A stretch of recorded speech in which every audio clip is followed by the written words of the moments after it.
Meus amados irmãos, eu vos cumprimento com a santa e gloriosa paz do nosso amado Salvador Jesus Cristo. Eis-nos aqui mais uma vez para darmos continuidade ao estudo deste quarto trimestre de 2021, quando estamos estudando sobre o apóstolo Paulo, lições da vida e ministério do apóstolo dos gentios para a Igreja de Cristo. No próximo domingo, estudaremos a lição de número 9, que tem como título Paulo e sua dedicação aos vocacionados. E eu quero, antes de prosseguir e iniciar a nossa aula, agradecer de todo o coração a todos vocês que estão inscritos no nosso canal. Nós alcançamos o número de 1000 inscritos no nosso canal. Agradeço a todos vocês pelo carinho, pelo amor com o qual têm recebido as nossas lições e compartilhado com os seus alunos, com demais professores também que estão trabalhando na Escola Bíblica Dominical da sua igreja ou de outras igrejas. Eu quero também, antes de iniciar, deixar um abraço muito especial para algumas pessoas que estão nos acompanhando neste canal. Quero deixar um abraço para Miriam Faria de Moura, esta adolescente, uma adolescente aqui da Assembleia de Deus do Anaia, sobrinha da nossa irmã Lidiana, esposa do Rosinei, este casal abençoado que nós conhecemos aqui na Assembleia de Deus do Anaia. E Miriam é uma adolescente que assiste todas as nossas aulas com muito amor e muito carinho. Querida, um abraço para você, que Deus possa abençoar a tua vida, que você possa continuar sendo a bênção que você é para a sua família. Quero deixar um abraço também para o nosso querido irmão Luiz Alves, da Assembleia de Deus em Itaipuaçu, filial da ADCOL. Também para a irmã Juliana Ribeiro, que é da ADCOL em Jardim Independência 2.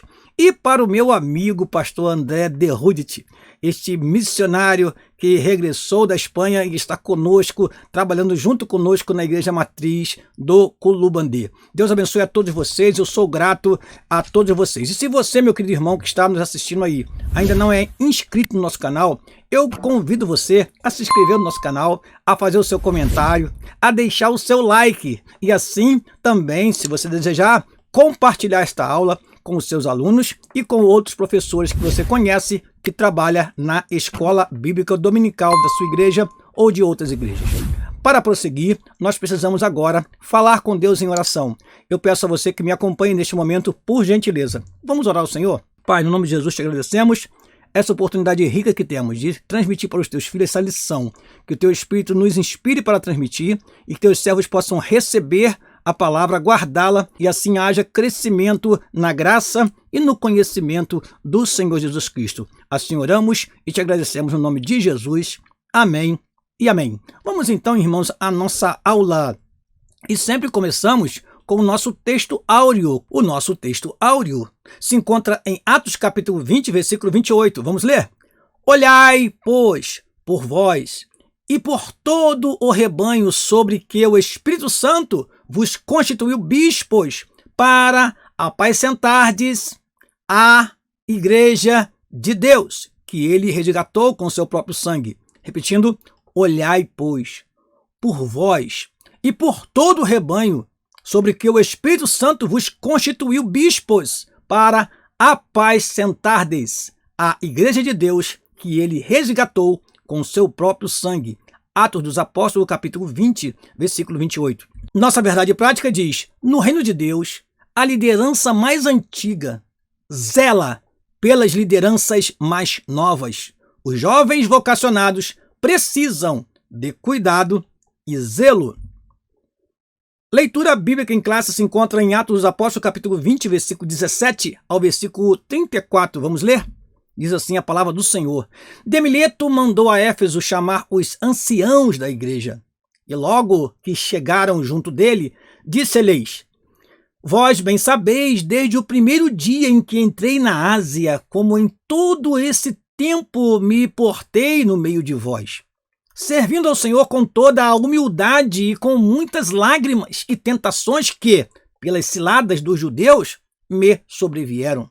Como nada que útil seja, deixei de vos anunciar e ensinar publicamente pelas casas, testificando tanto aos judeus como aos gregos a conversão a Deus e a fé em nosso Senhor Jesus Cristo.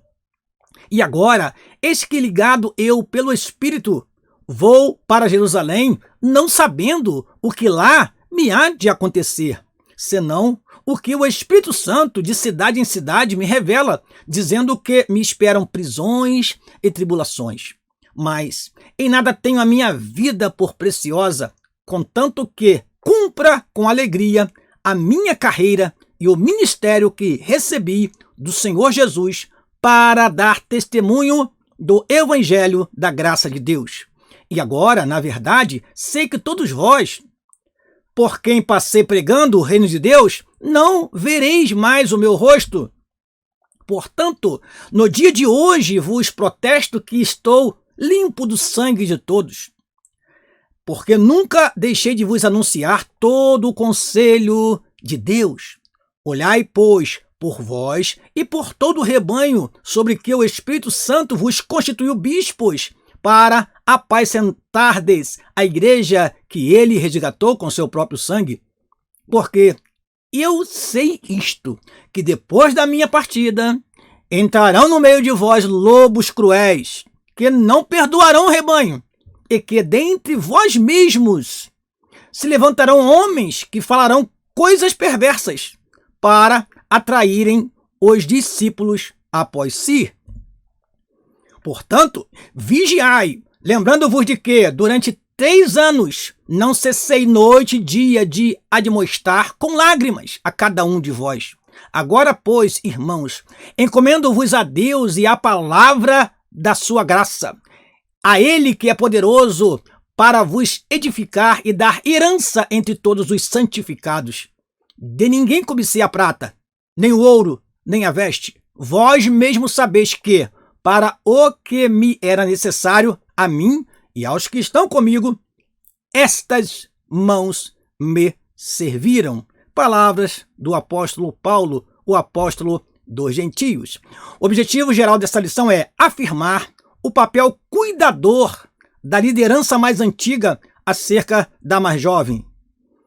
Objetivos específicos. Primeiro, apontar Éfeso como ponto de partida do aprendizado dos vocacionados. Segundo, assinalar o legado doutrinário de Paulo para os novos líderes. Terceiro e último, enfatizar o apelo de Paulo aos líderes. Vamos à nossa introdução. Nesta lição, vamos estudar sobre o grande legado do apóstolo Paulo para os obreiros da atualidade. Sua maneira de ensinar os novos vocacionados, seu legado doutrinário para novos obreiros e seus apelos aos líderes para cuidar do rebanho de Deus. Temos muito o que aprender com a vida e o ministério do apóstolo dos gentios, que o Espírito Santo fale aos nossos corações. Este trimestre é exatamente para isso, para aprendermos sobre a vida e ministério do apóstolo Paulo, o apóstolo dos gentios. Primeiro tópico da nossa lição, Éfeso, o ponto de aprendizado dos vocacionados. Primeiro item, o ponto de partida. Em lição anterior, vimos que Antioquia foi o lugar de desenvolvimento vocacional do apóstolo Paulo.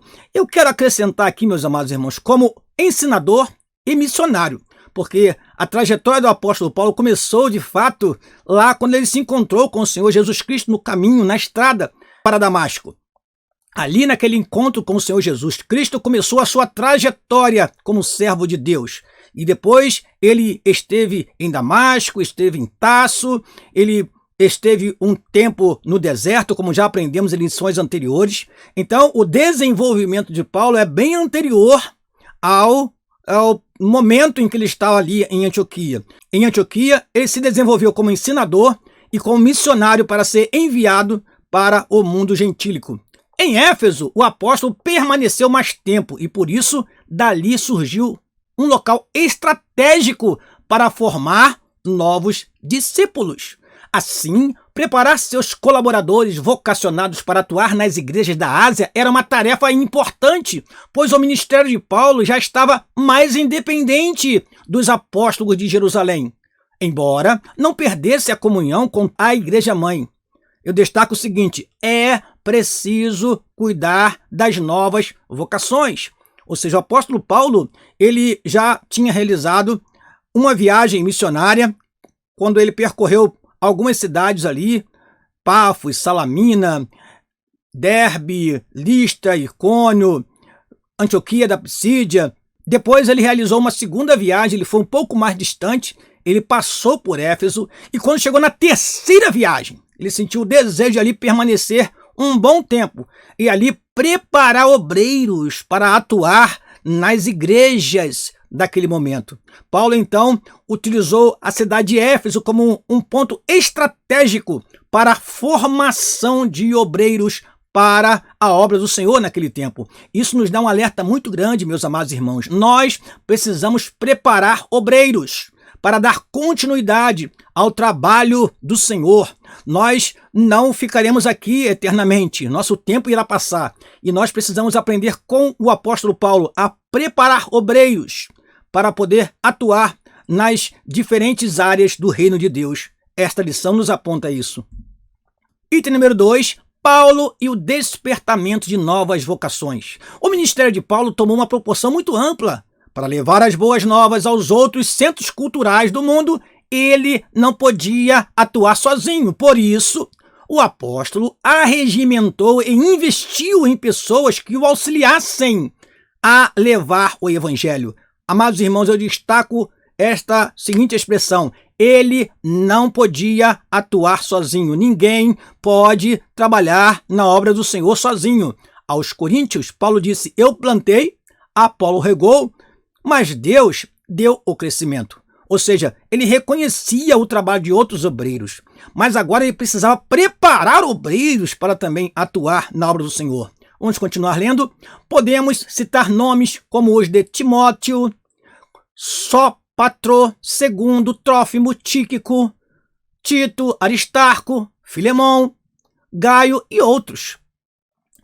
Essas pessoas recebiam ensinos diretamente de Paulo, ou seja, o ministério do apóstolo despertava novas vocações. Isso é maravilhoso, irmãos, porque quando o obreiro atua sozinho, quando ele toma conta de tudo, quando a igreja praticamente é somente ele e ele mesmo, não há como desenvolver ministérios.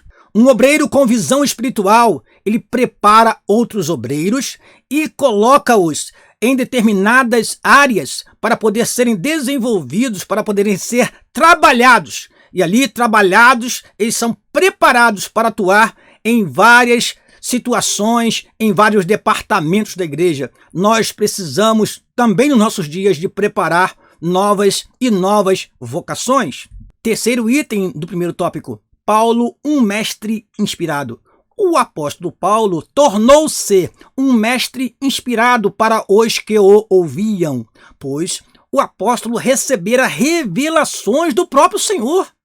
Assim, Paulo reunia vocacionados para dar-lhes instruções de como pastorear a igreja local. Amados irmãos, ter Paulo como ensinador era algo maravilhoso, porque ele era um homem que tinha recebido de Deus, diretamente do Senhor Jesus Cristo, as revelações. Isso o tornava um líder, um mestre inspirado e um mestre inspirador. Às vezes nós temos pessoas que são inspiradas, mas não são inspiradoras. Pessoas que motivam, pessoas que incentivam, são inspiradores. Precisamos inspirar, precisamos fazer com que as pessoas olhem para a nossa vocação, para o nosso chamado e se sintam motivados a se entregar também para o reino de Deus. Não por acaso, temos 3 epístolas paulinas denominadas de cartas pastorais. 1ª e 2ª Timóteo e a carta a Tito. Ali há instruções sobre como pastorear uma igreja, falar com diversas pessoas da igreja local, segundo suas faixas etárias, por exemplo. Esse deve ser o nosso cuidado também, pois a estabilidade ministerial da igreja local depende disso. Precisamos fazer isso, meus amados irmãos, para poder ter o quê? A continuidade do trabalho do Senhor. A obra do Senhor não pode sofrer, como costumamos falar, solução de continuidade, ou seja, não ter a sua continuidade porque não há obreiros para trabalhar. Precisamos, então, seguir o exemplo de Paulo, preparar obreiros para a obra do Senhor. Vamos agora ao segundo tópico da nossa lição, o legado doutrinário de Paulo para os novos líderes. Primeiro, o que nós temos aqui nesse primeiro item, a advertência de Paulo a respeito dos judaizantes e dos gnósticos. Nós queremos ser bem diretos aqui na caracterização destes dois grupos que estavam atrapalhando o trabalho de Paulo nas igrejas. Quem eram os judaizantes? Líderes que defendiam a ideia de que a salvação dos judeus dependia da observância da lei.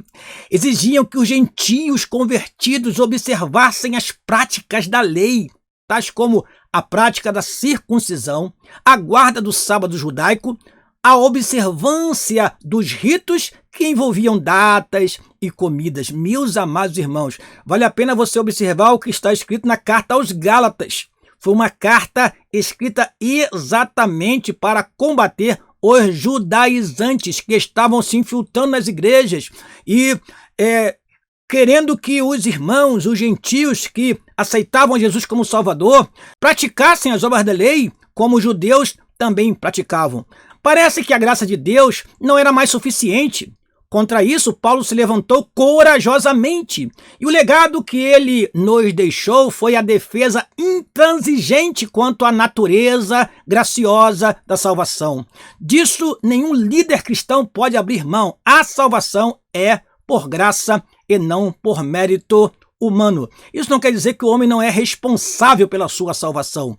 Mas a salvação é uma dádiva divina, é uma graça, é um favor não merecido que nós usufruímos por misericórdia do Senhor. Porém, exige de nós um comportamento. E aí que entra o gnosticismo, que nós vamos falar agora. Também havia um outro grupo, os gnósticos. O que eles diziam? Para eles, o espírito era mais importante do que o corpo e ensinavam que o corpo é matéria imprestável. Da implicação desse ensino resultava a banalização da graça de Deus. Uma graça que não requer arrependimento, santidade e disciplinas espirituais. Não é graça verdadeira. Amados irmãos, nós fomos salvos pela graça de Deus, sim. Porém, o nosso comportamento, e Paulo vai ser enfático aos coríntios, principalmente também aos romanos, o nosso comportamento e o que fazemos com o nosso corpo vai mostrar se realmente nós recebemos a graça de Deus ou não.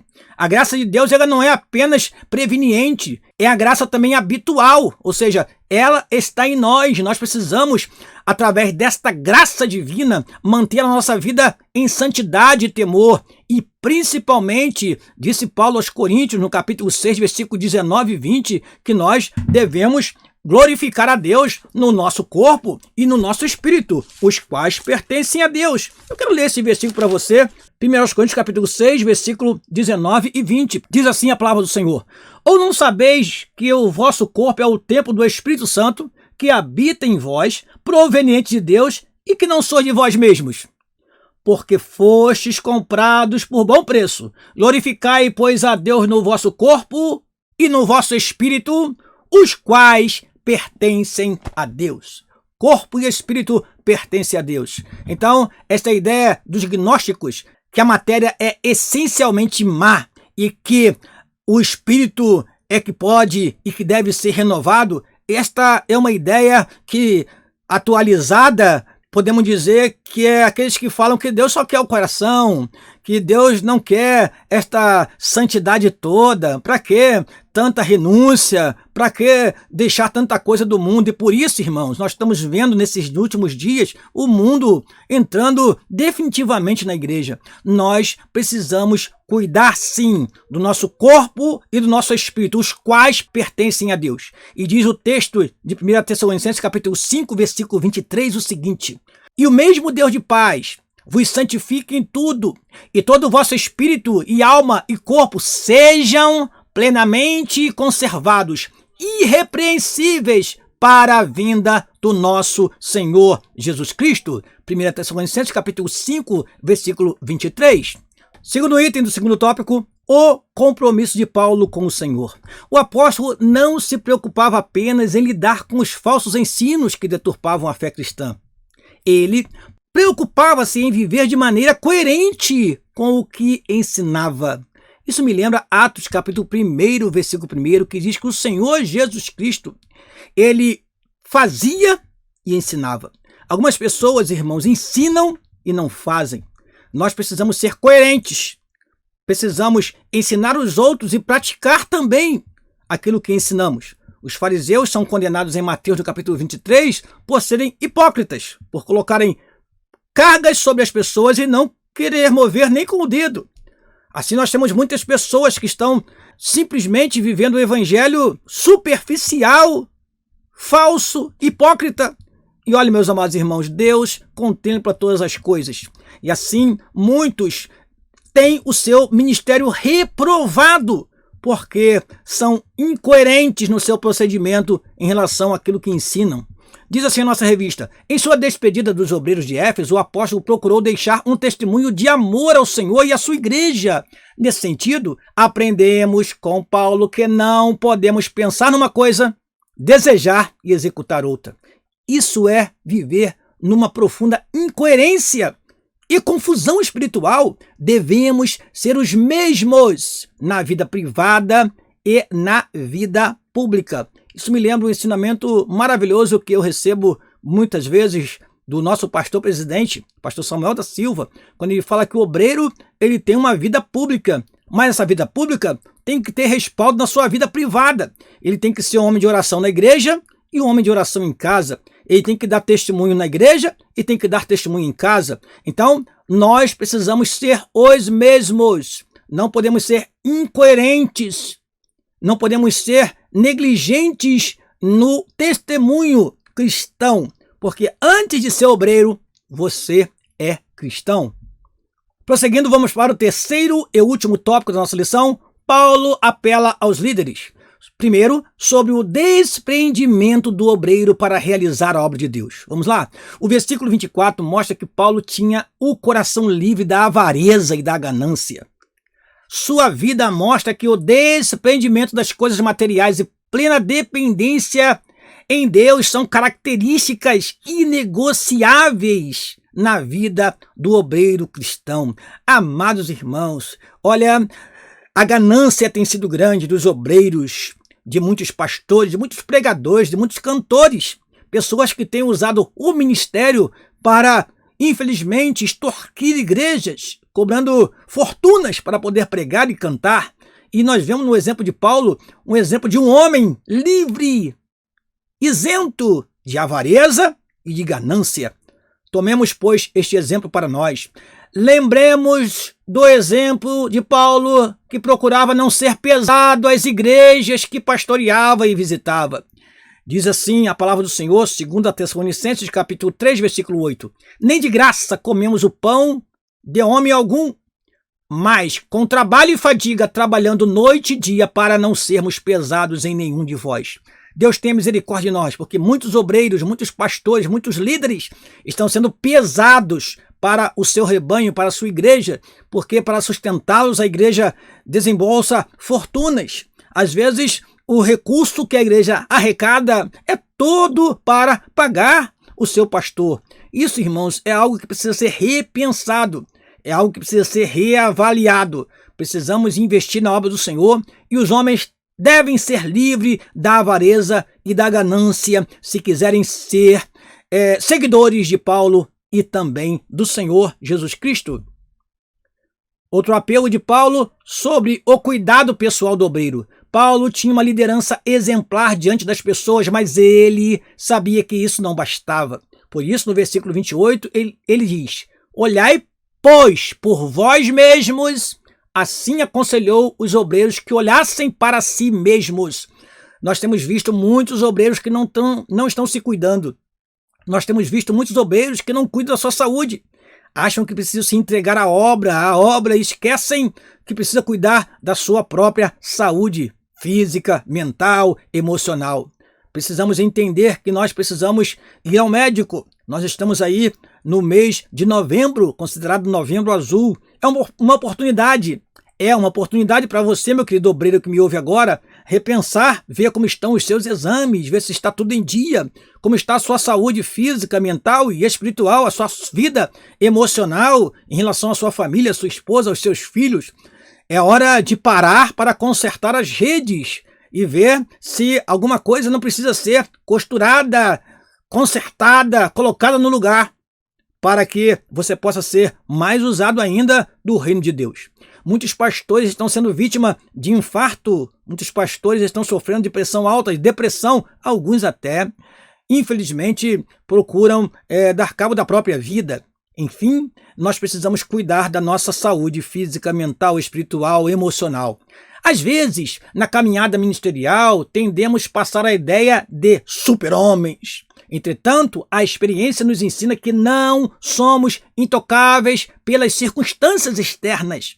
É preciso cuidar do corpo, da alma e do espírito. Assim, antes de cuidar do rebanho de Deus, o obreiro deve zelar pela sua saúde física, emocional e espiritual. Portanto, devemos cuidar de nós mesmos para cuidar do povo de Deus. O obreiro tem que saber que primeiro Deus na sua vida, depois ele precisa cuidar da sua saúde, depois ele precisa cuidar da sua família, para depois sim pensar em cuidar da igreja de Deus. Porque se alguém também não zela pela sua família, não pode zelar pelas coisas de Deus. Então primeiro a sua vida espiritual com Deus, a sua intimidade com Deus. Depois veja como está aí a sua saúde física, como está a sua saúde emocional e espiritual. Então olhe para a sua família, olhe para os seus filhos, para a sua esposa, como está o relacionamento. Mantenha uma família unida debaixo da presença do Senhor e assim você terá um trabalho proveitoso e abençoado quando se dedicar no reino de Deus e se entregar para a obra do Senhor juntamente com a sua família. Terceiro e último item do terceiro e último tópico, sobre a ameaça de lobos cruéis no rebanho de Deus. A metáfora de lobos cruéis se refere aos falsos mestres que incutiam doutrinas estranhas na mente dos incautos. Esses lobos eram predadores espirituais do rebanho de Deus, destituídos de misericórdia e amor. Infelizmente, nós precisamos alertar os irmãos quanto a isso, porque nós temos se infiltrando no meio do povo de Deus os mercenários e os lobos, que não são pastores, mas que pastoreiam a si mesmos e destroem o rebanho do Senhor. Nesse sentido, o apóstolo convoca os obreiros a terem o compromisso de cuidar de cada ovelha do rebanho, ensinando-a e protegendo-a. Portanto, estejamos atentos contra os predadores que atacam o rebanho do Senhor.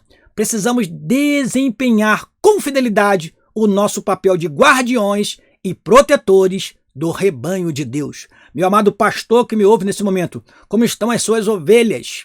Como estão aquelas suas ovelhas mais sensíveis? Como estão aquelas ovelhas que chegaram agora no seu rebanho? Ou seja, os novos convertidos. Proteja essas ovelhas, guarde dos lobos cruéis, guarde, cerque mesmo com todo cuidado, com todo carinho, porque o Senhor colocou nas suas mãos esse rebanho para você cuidar, e um dia você há de dar conta diante de Deus. Vamos então à nossa conclusão, meus amados irmãos. A vida do apóstolo Paulo deixa um grande legado para os obreiros da atualidade.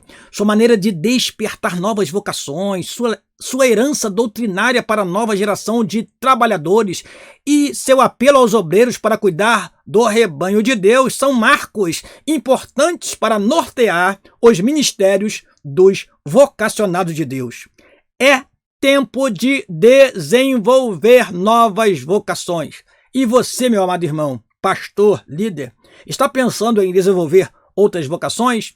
E você, meu querido pastor presidente, que me ouve agora, está pensando em quem poderá te substituir? Porque nós precisamos pensar que a igreja precisa de obreiros para dar prosseguimento à sua obra. E você, meu querido líder de departamento, professor de escola dominical, já pensou em alguém que possa te auxiliar e quem sabe possa estar no seu lugar posteriormente quando você for chamado para uma outra atividade na igreja do Senhor? Então, é um alerta. Devemos preparar novas vocações. Termina a nossa aula, convidando você para a próxima aula. Não perca a próxima aula, a lição de número 10, que falaremos sobre Paulo e o seu amor pela igreja. Eu termino esta aula desejando a você uma semana abençoada, meu querido irmão. E eu agradeço a você por estar até este momento nos assistindo aqui. Se você ainda não é inscrito no nosso canal, faça a sua inscrição no nosso canal agora. Deixe o seu like, deixe o seu comentário e assim compartilhe, se possível for, com outras pessoas. Eu quero também deixar aqui um abraço, como sempre deixo, um abraço para minha esposa, a irmã Leila, meus filhos Elias e Letícia, e também para o meu pastor, o pastor Samuel da Silva. Eu quero também pedir a você que continue orando por nós, para que nós possamos continuar realizando este trabalho tão maravilhoso que é deixar para você esse resumo toda semana, toda a segunda-feira, para que você possa estudar. E não se esqueça, vá para a aula no próximo domingo preparado, vá com subsídio, vá com informações adicionais, faça uma aula dinâmica, faça uma aula participativa, varie o método de ensino, preleção com perguntas e respostas, com dúvidas que possam ser tiradas durante a aula. Então, faça uma aula dinâmica e assim você cativa os seus alunos para estar sempre lhe assistindo, meu caro professor. Deus te abençoe, eu agradeço a tua participação. Conte conosco, nós estamos aqui para vos ajudar a desenvolver uma ótima aula. Deus te abençoe, no nome de Jesus. Amém e amém.